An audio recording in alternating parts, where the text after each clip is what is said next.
Hello, everyone. Welcome to All Out Coach. My name is Tim Mikilashvili. I'm your host.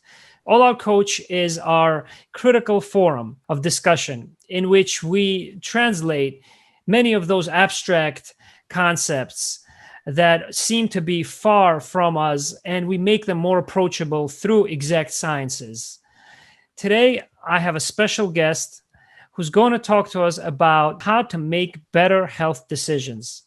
She's an expert in the field. She's a PhD in psychology from the Hebrew University of Jerusalem. She has completed her postdoctoral work at Princeton University with Daniel Kahneman, the Nobel Prize laureate, who is an expert in decision-making.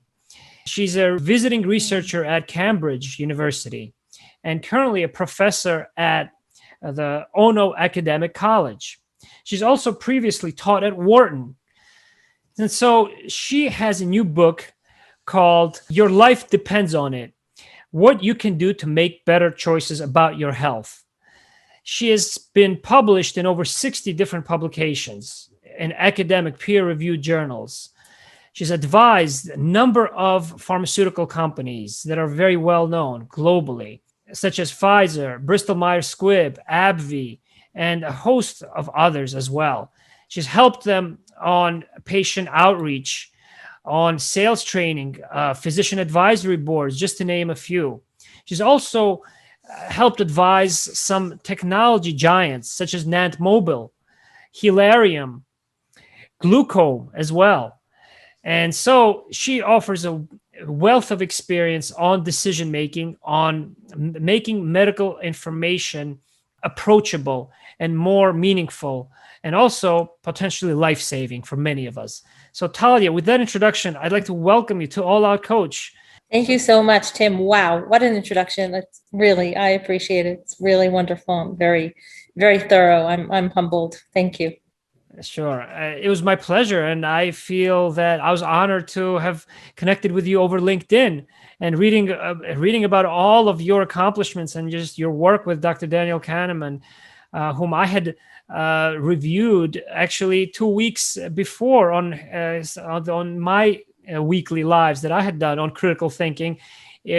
So I was very excited to have the opportunity to speak to you today. The first question I want to ask you, Talya, is what made you pursue a career in studying medical decision-making in the first place? That's really a great question. And I'm more than happy to give the answer, especially to people who are perhaps younger in their careers, because I did not think this would be my career at all. Had you told me this 30 years ago, I would have looked at you like, what is up with this man? Why does he think that's what I'm going to do? I had no clue. I did a bachelor's in psychology, master's. I was an organizational psychologist for a long time. Then I got a little bit bored. I felt I needed a challenge. I went back to grad school and I studied decision-making. But in the course of that, I was invited to teach genetic counselors. I was invited to teach them the psychological underpinnings of medical decision-making. So I sat in on consultations and I thought, wow, on one hand, these professionals are great. They're so smart. They have so much knowledge and so much compassion. And on the other hand, there are people listening to them who really have no clue. I mean, you start with the genes and the chromosomes and with recessive and dominant, and people get lost. They really do. So I saw a major disconnect between the knowledge on one hand, the people receiving it on the other, and there you have the decision down the road. What is it based on? How can we improve that? So gradually I felt that doing medical decision-making work was really a mission, that if I could help people with that, then this is where I should go. And here I am. Mm-hmm. Was some of the work that you had done with Dr. Daniel Kahneman also a part of the reason why you pursued your career as well and at Princeton? So actually, no, we were working on happiness together. Oh, I see. We were working on how do people evaluate their life or even their financial circumstances and just looking at the psychology behind that. That was somewhat unrelated. So I basically left the work I was doing with him on happiness to pursue a course of my own on medical decision-making, where I felt I could make more of a difference, and that mattered to me. especially with medical decision making. I mean, as we speak about it, we'll talk about many diseases and medical conditions and issues and things, and these are very tough. And to the degree that you can help, I think you really should. And that's also actually why I wrote the book, Your Life Depends on It, because I wanted people to be able to read not just my academic papers, which honestly, what layman ever reads an academic paper, and who can blame them, but to reach out, pick up a book, and understand what's happening to them in the medical context, and then what they can do about it. At the same time, patients, they're now becoming so educated. They know about so many different treatments, healthcare conditions, and they almost demand particular healthcare to be delivered to them, right? So what do we mean by healthcare consumers? Is it a good thing? What is your perspective? I think it's a complicated thing. I think it is not inherently good or bad, but I think it's more complicated than people understand. So, for example, you said people are more educated, people are more informed. Let's rephrase. So people have more information available to them. Do they fully understand it? I'm not sure. Yeah. Is the information always valid? So as I was doing research for my book, I looked, for example, at advertisements from cancer treatment centers. And sometimes they post ads that will talk about hope, which is great, because if you have cancer, you want hope. But what kind of hope is the treatment offering you? How much will it cost? What are the risks? How many people will actually enjoy the benefits? Is it 100 out of 100? Is it 95 out of 100? Is it 12 out of 100? So this is information that you need to have in order to make an informed decision. And, you know, I told you it was going to get heavy, and it's heavy because when you choose something for, God forbid, for someone's cancer, then you're a healthcare consumer. But what if you get it wrong? It's not like you got the wrong a pair of jeans.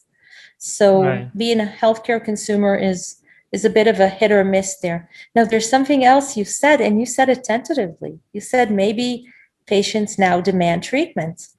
Skip the maybe, Tim. Patients actually demand treatments. There's a study, amazing, by a physician named Heather Liu. It came out in 2017 in the Journal of the American Medical Association. She asked 2,000 physicians over the past period of time, did you prescribe things that you didn't think you needed to medically, like tests or even procedures? The vast majority said yes. Now, why did you do that? Around 80-something% said because I was afraid of being sued if I didn't. And do you want to venture a guess on how many of them said because the patients demanded it? This treatment or procedure or test that they didn't think was necessary. What percent? Yeah, 10? Oh, optimist. Go higher. Much higher, right? 50? 59%. That's right. 59%. So people are healthcare consumers, right? I mean, you go into Olive Garden and you want more sauce. So you ask more sauce. You're demanding. This is how you like your whatever, you know, or you want more olive oil. That's great. They give it to you.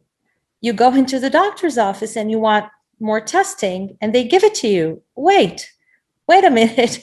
It's not quite a parallel picture. Your expertise in what you like to eat is not really identical to your expertise in your medical needs. And the harm of having too much garlic sauce is different from having too much testing or a procedure done that you don't really need. So is healthcare consumerism good? I think, again, it's a complicated picture. We need to understand that it's complicated. Some aspects of it are actually good because it empowers us. It means that, like in Olive Garden, where they ask you, what would you like? Now your doctor asks you and takes into account your preferences. So do you want knee surgery or do you prefer physical therapy? That's up to you. If assuming that they're medically identical, nobody can say, oh, Tim, let me decide for you. No, they'll ask you, what do you prefer? We have option A, we have option B.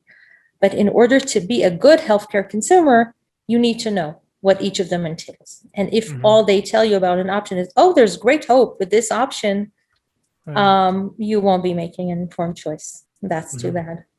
Yeah, so the important variables here are the outcomes that the patients can expect based on their baseline knowledge and based on the communication standards of the physicians.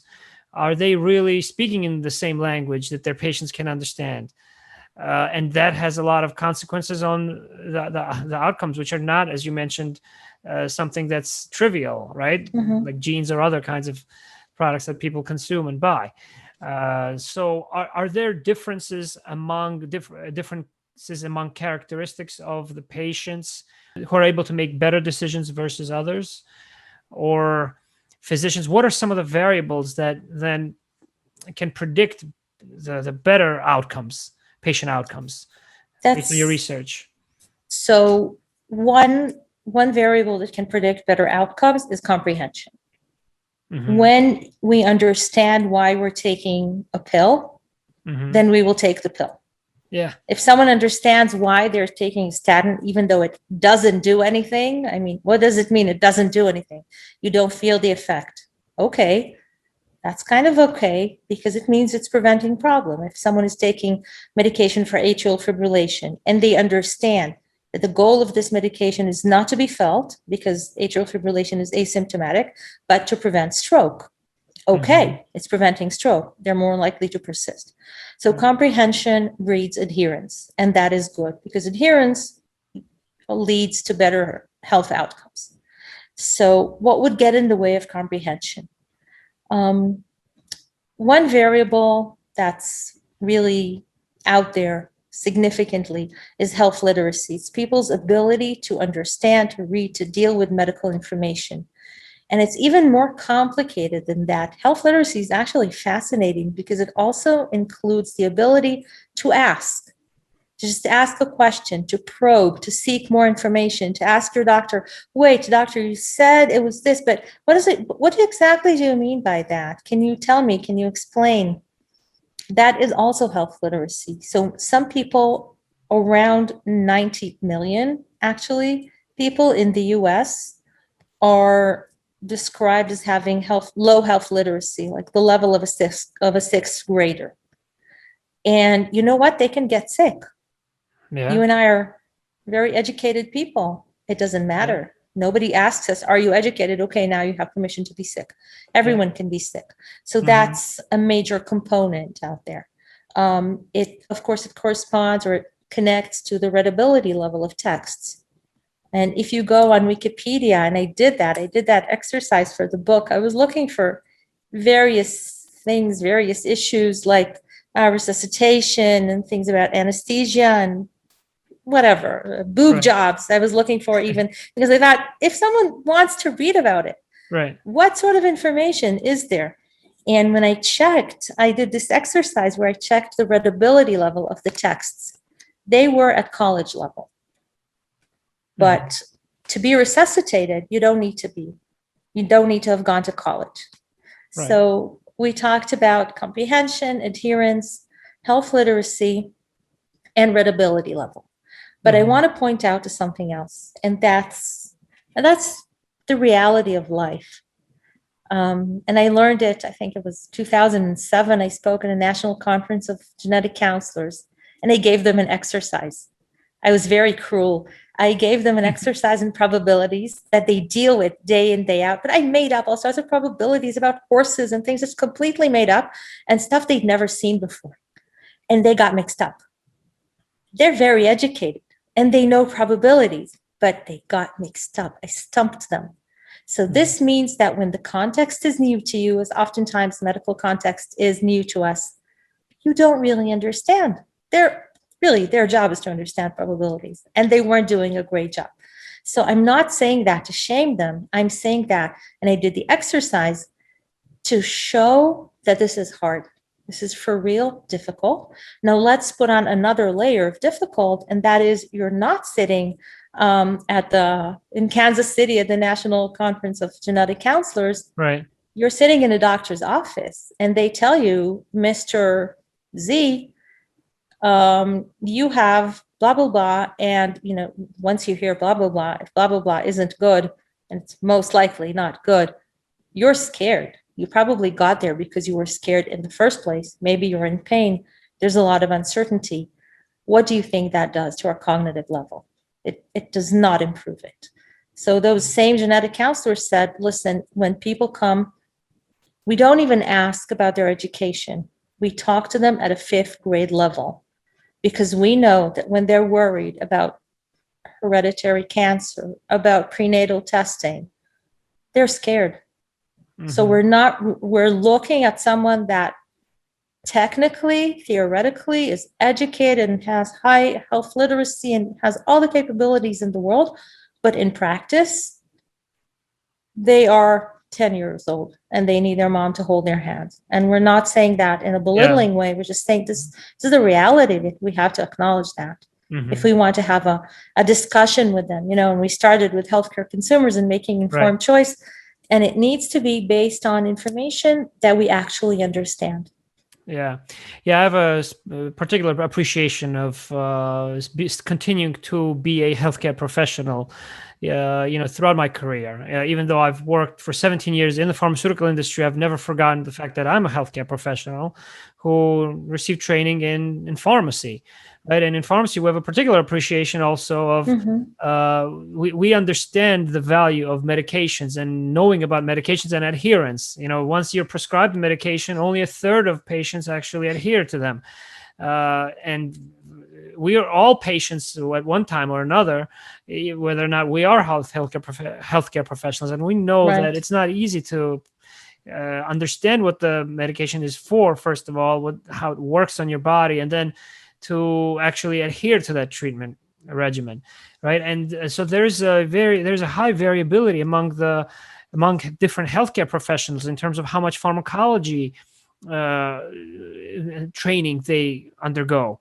And so your comments made me think of some of my first experiences with Dr. Keith Ferdinand, who had published guidelines on healthcare, on hypertension, on blood pressure, American guidelines, JNC7. And I was just a pharmacy student back then, Talya, and he had me check the pulses of his patients' feet and actually go over all the medications that to train them about their medications. He actually had a room that did not generate any revenue for his office. And he's an academic cardiologist who's globally renowned, but that room was dedicated to patients after receiving a particular service or just being counseled, let's say, by pharmacy students such as myself. They would go into that room and they would watch videos, in-depth videos on particular disease states, and that was in 2005.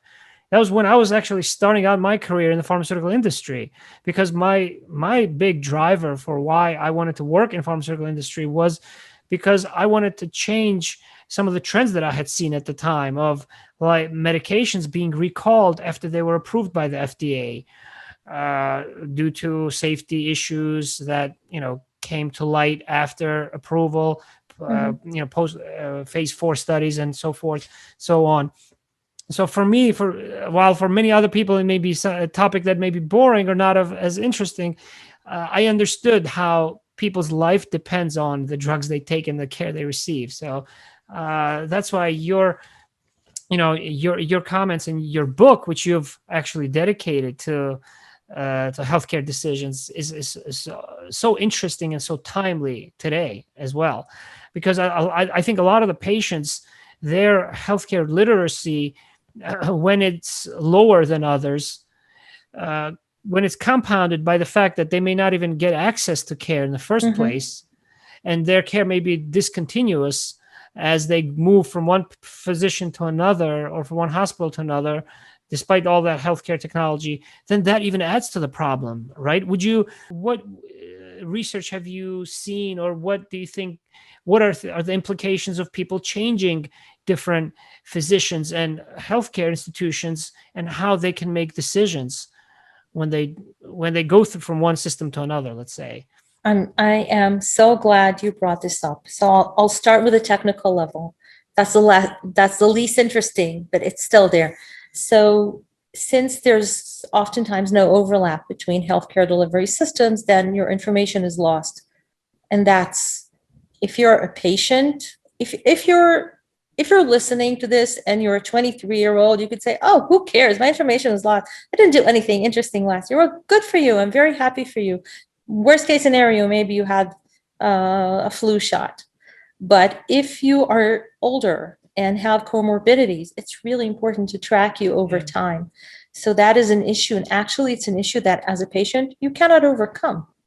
Someone is doing that for you. Someone is doing that to your information. And I don't want to use bad language on the podcast, but I think you're in a bind. You really are. To go to the more psychological points, I talk about barriers in my book, and you just said your life depends on it. And yeah, that's the name of my book. And it's like, but it's for real. It's like really, it's really there. I list the barriers to us making good or better medical and health choices. And the first one is our relationship with our physician. When we trust our physician, we're more likely to adhere to their treatment. I find this in research. Other people have found that. That's actually not surprising. If you trust someone, you follow what they say. You believe it's in your best interest. Now, you could say, well, okay, but if someone has HIV, they should take their medication. Who cares? You think your doctor is unpleasant. Well, who cares about the doctor? It's about you. Mm-hmm. But the truth is that people really need and value that relationship with their physician. Even in HIV, they are less likely to take their medication if they feel the doctor doesn't care about them. They're more likely, the one predictive question, that's like a technical, statistical thing that I found cool because, I'm a full professor of psychology. Obviously, there's a degree of nerdness there. So looking to predict adherence, one question that was a single predictor, just this question, could tell the difference or had some significance in whether or not people adhered, was the doctor knows me as a person. Yeah. How amazing is that? They know me as a person. And it's so rare these days, right? I'm so glad you brought this up. It's rare. I think also, you're a pharmacist, and pharmacists are very trusted. And actually, they see the patient, and they sometimes see the patient repeatedly. I remember once receiving medication for something, and I went to the pharmacy, and the pharmacist looked at me and said, this is pretty strong stuff. What have you been taking for this condition up until now? I said, nothing. He said, I would not start with this. This is too much. Why did the doctor prescribe this? I would start with some herbs. Mm-hmm. So I bought the herbs and never went back to the doctor because I thought, the pharmacist makes money either way. They didn't have to tell me. They didn't have to put themselves between me and my physician. But I really appreciate their opinion. Mm-hmm, mm-hmm. So there was even no relationship there, but there was a sense of caring. The fact that they looked at me, they lifted their eyes from the prescription, took a look and said, what's going on? And that meant a lot. So when you talk about physicians and yes, chronic care and worse, then definitely the connection is there. I want to add something else, and that comes from an amazing talk that I heard from an incredible woman, Diane Mayer of Mount Sinai Hospital. And she really is the mother of palliative care. She's a MacArthur genius, and I admire her work, and I admire her as a person. And what she said in the talk was all about relationship.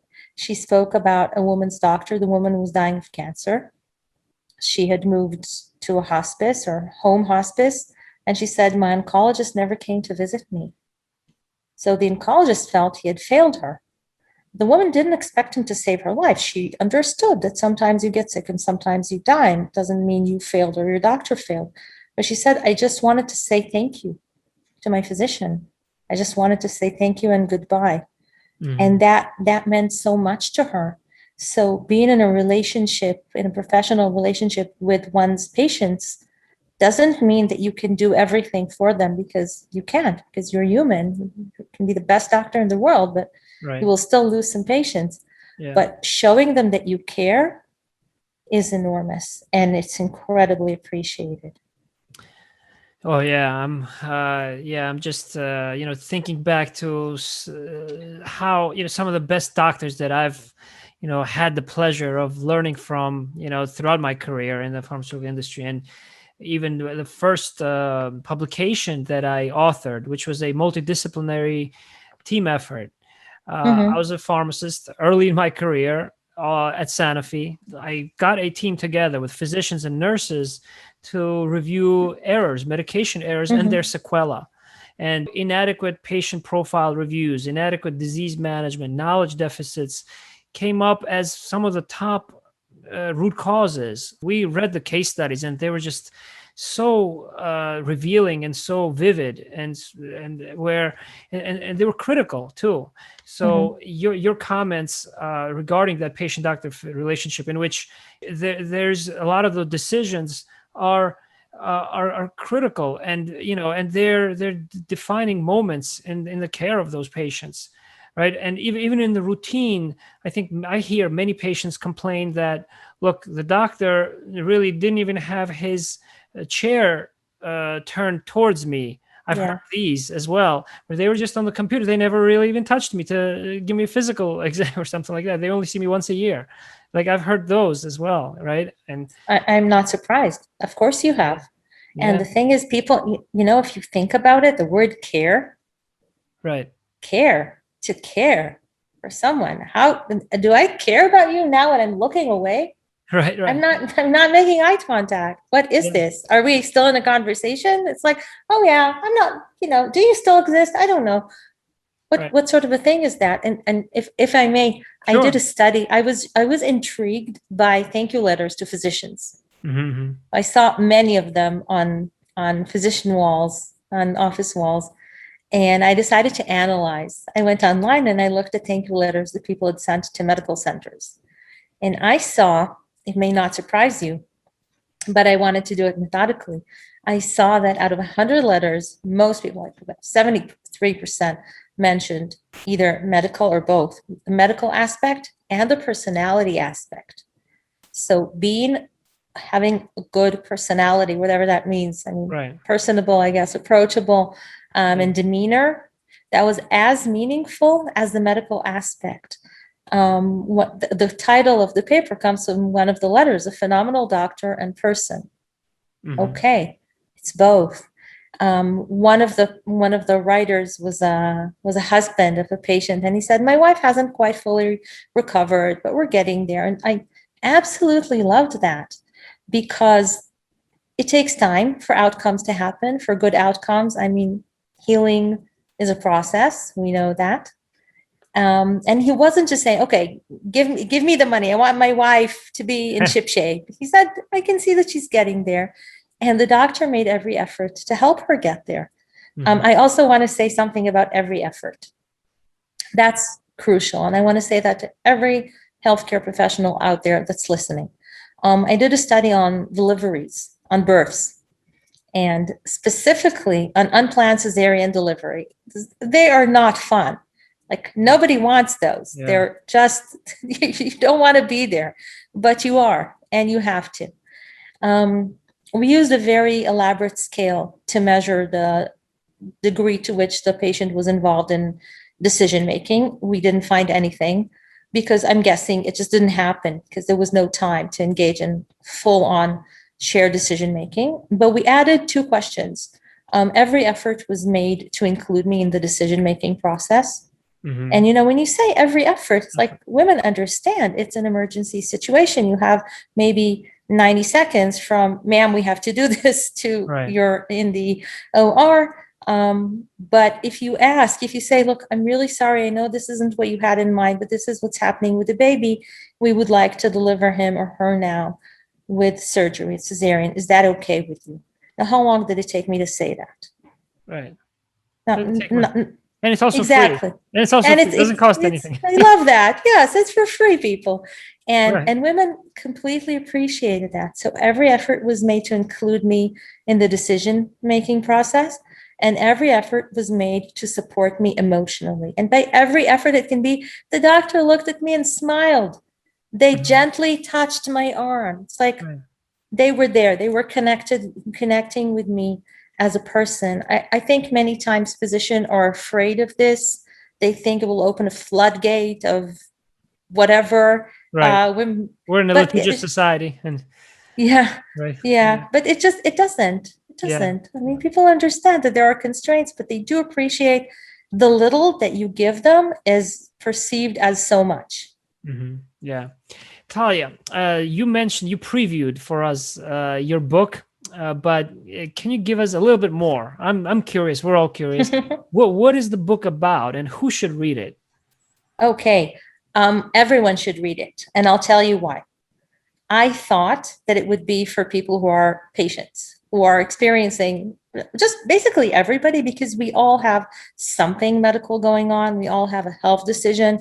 If it's something with your gums, it doesn't have to be the big C. It can just be something minor. If you're taking vitamins or not taking supplements or not, anything. Basically, we all make health and medical decisions all the time for ourselves and for our loved ones. And I thought, we would have to read Your Life Depends on It, what you can do to make better choices about your health.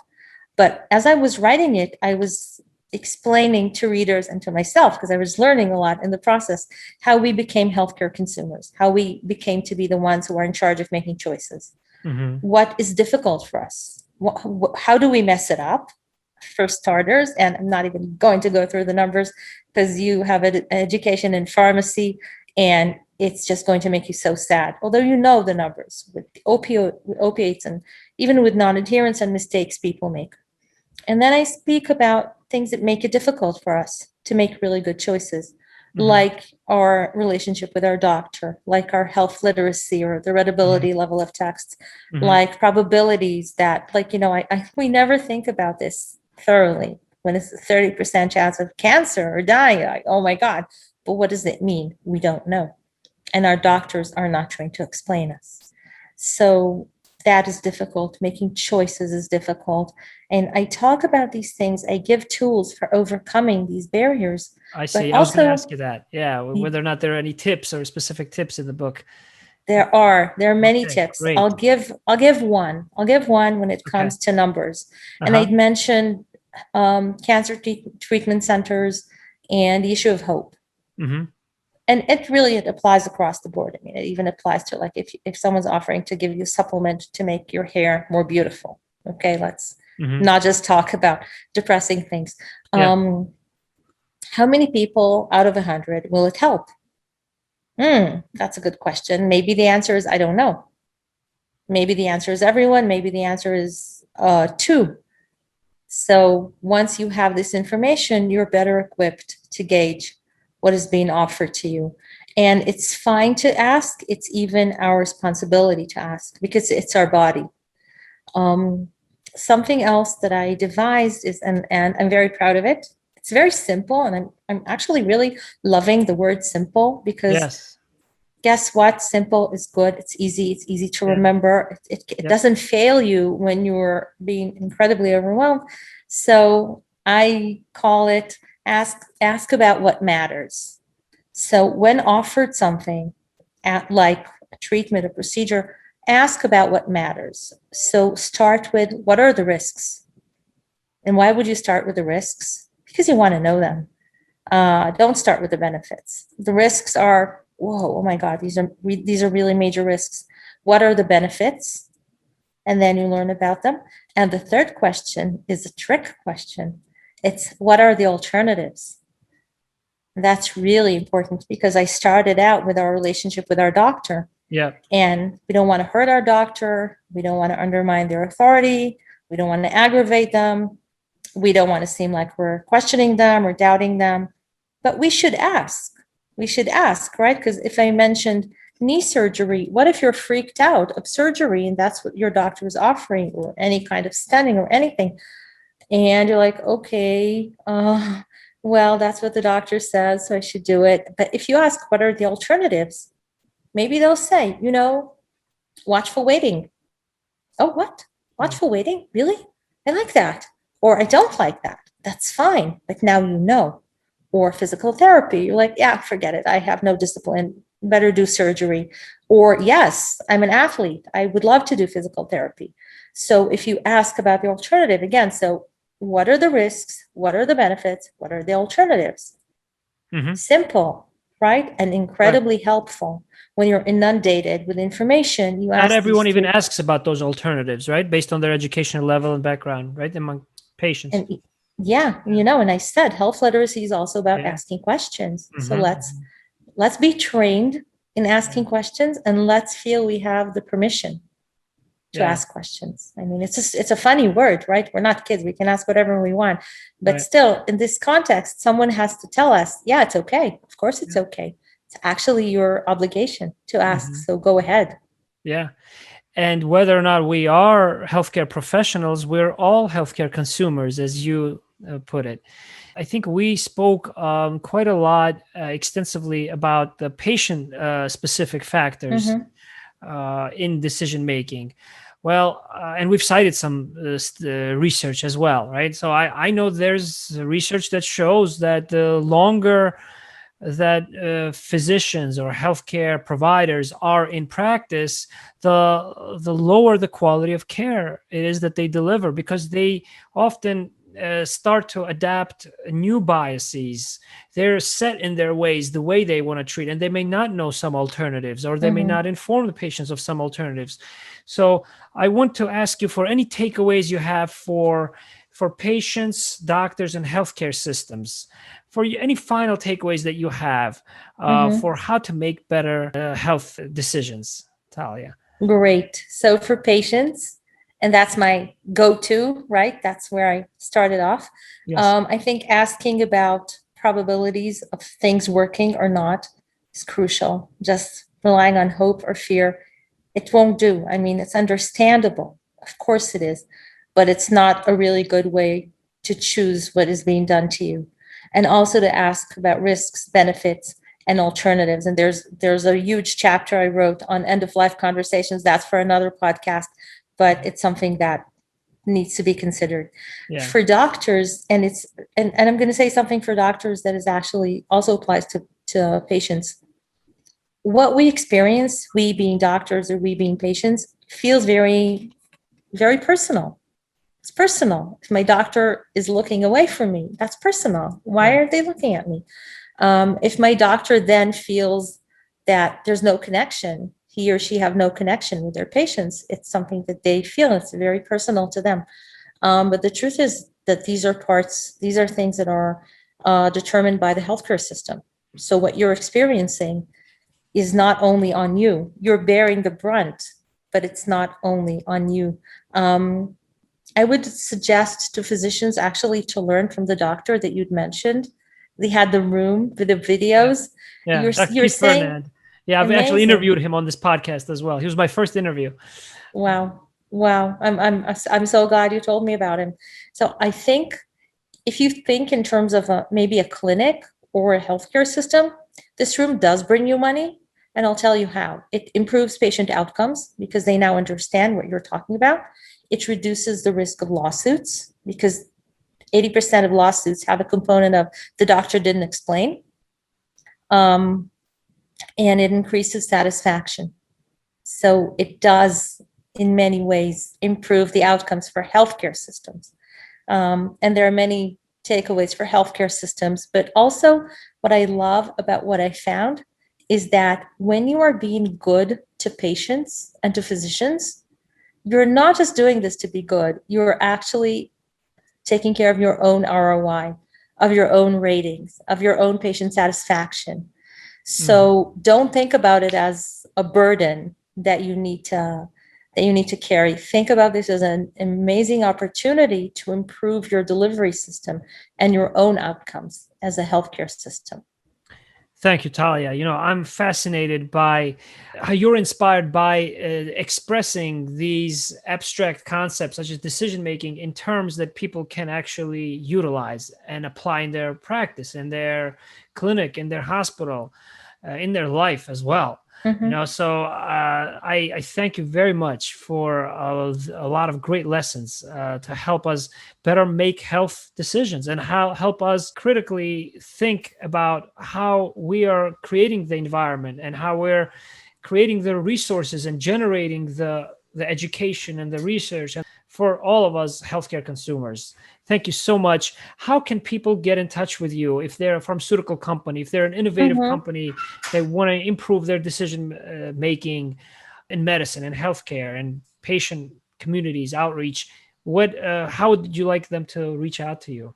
Wonderful. So my name is Talya Miron-Shatz. I'll spell it because it's not obvious. TALYA MIRON-SHATZ. So it's easy to find me on LinkedIn. My Twitter handle is my name, Talya Miron-Shatz, without the hyphen. And my email is talyamiron-shatz@gmail.com. So it's fairly easy to find me, and I'm excited to help anyone. I've done a lot of work with the industry, and I think it's being demonized a lot.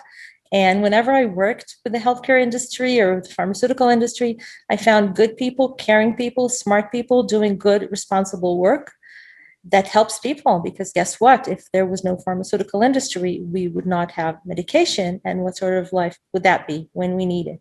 It was an honor and a privilege to hear your perspectives. And your book is called Your Life Depends on It, What You Can Do to Make Better Choices About Your Health. Talya, and remind me, when is the book coming out? The book is coming out September 28th, 2021. I am super excited. It's available for pre-order, and I hope it will be read by many people because I hope the message will get across to as many people as possible. So thank you. Your life depends on it. What you can do to make better choices about your health. Thank you so much. I know that we're going to continue our conversation in the future, Talya. Have a great day. That would be great. Thank you so much. You too, Tim. Bye-bye. Thank you, Talya. Bye.